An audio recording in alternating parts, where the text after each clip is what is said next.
is risen! Hi everybody, I am Marissa. Welcome to my crafting channel. I am Crafting Creature. Today we are going to be making an Easter diorama. This is obviously not going to be on the cute egg and Easter bunny kind of side of Easter. It's going to be more focused on religion and Jesus dying on the cross. So if that bothers you, feel free to skip this video, but those who do stick around, please be respectful. Everybody's welcome here. It doesn't matter what you believe in, so let's keep that energy going. You know what I mean? Yeah. So to talk about materials, here is past Marissa to talk you through that. So today we are going to be doing this. So yeah, we're going in the religious side of things. You've been warned. I thought it would be cool and sad and cute to do kind of like a miniature Easter scene, I guess, if that makes sense. I'm kind of thinking like the tomb will be here, maybe. Maybe I'll do like a sunset or something with the three crosses. I've been collecting this stuff throughout the year, and I'm not even recording this around Easter time, so it's fine. This is what I felt like doing, so we're doing it. I got this at Hobby Lobby. It was on sale, but that's what it says. I know I got it for like at least half off though.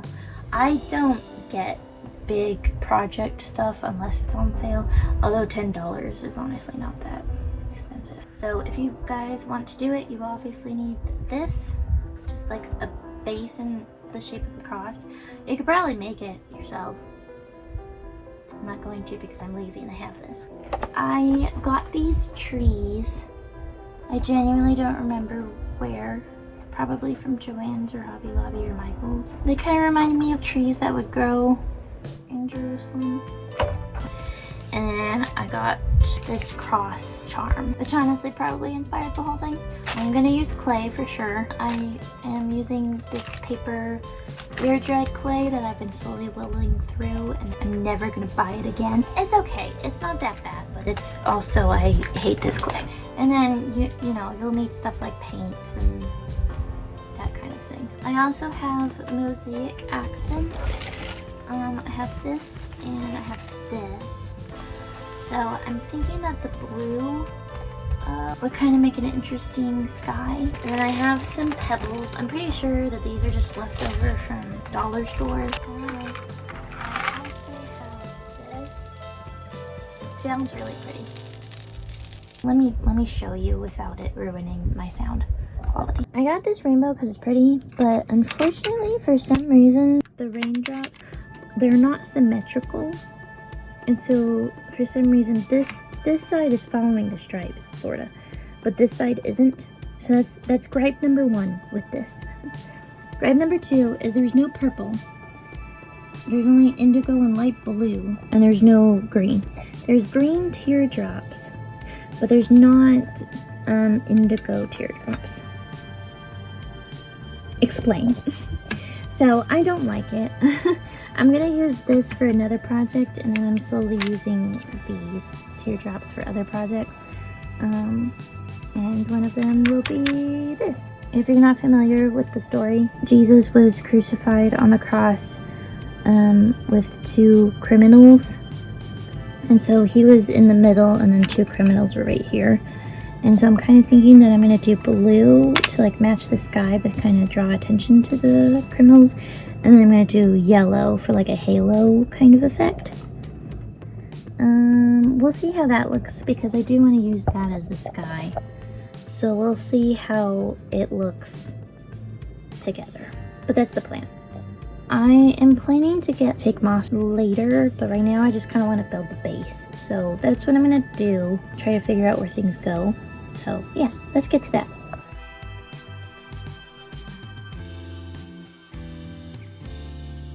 I am trying to figure out the layout of the Easter diorama that I want to do.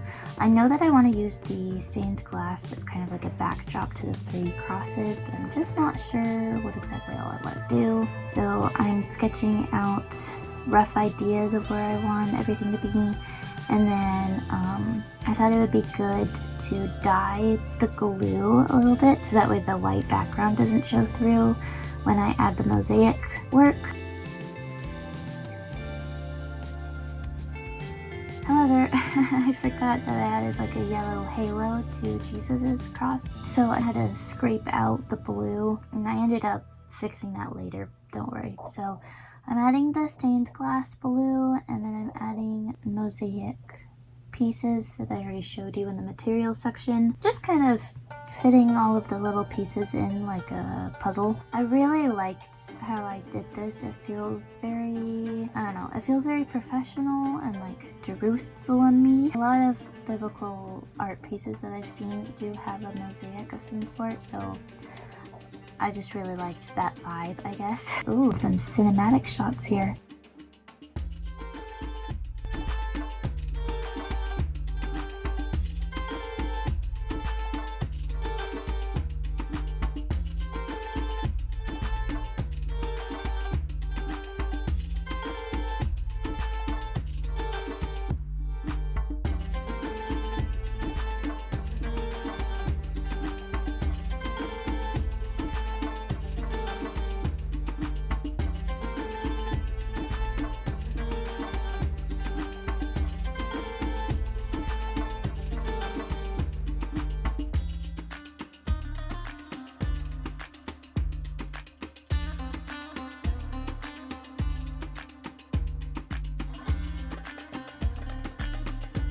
So now the mosaic is all done, the glue is dried, and I found these charms at a local craft store.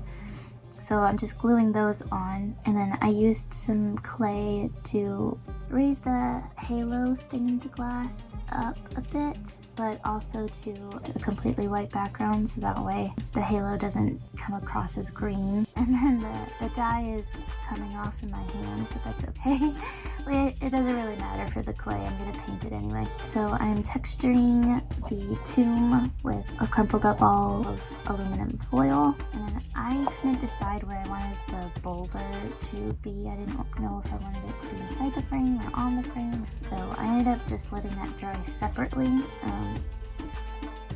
And then the same thing that I did with the mosaic pieces, I'm just dyeing the glue with a brown food coloring, and then adding in some dried moss to kind of help with biblical Jerusalem vibes.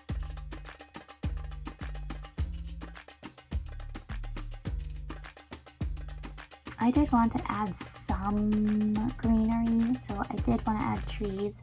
So what I did was I just mixed some glue and water, and then I spritzed it all over the place so that way it'll slowly start seeping into the moss, help cement that area.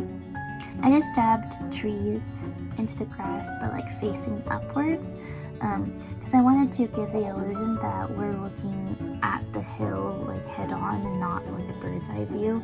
So I didn't want the trees to be sticking up so you only see the treetops. And then kind of a similar situation with the black pebble pathway. I was putting in the stones like at a side view before I started running out of patience, and so then I just kind of sprinkled them on. The further away the path got, the less pebbles I used, so that way it looked like it was smaller and getting further away. Now everything has dried, so I'm just painting the inside of the tomb black and the outside of the tomb. And then I'm dry brushing some brown on to get some highlights of the texture in there, and then same thing with the tombstone.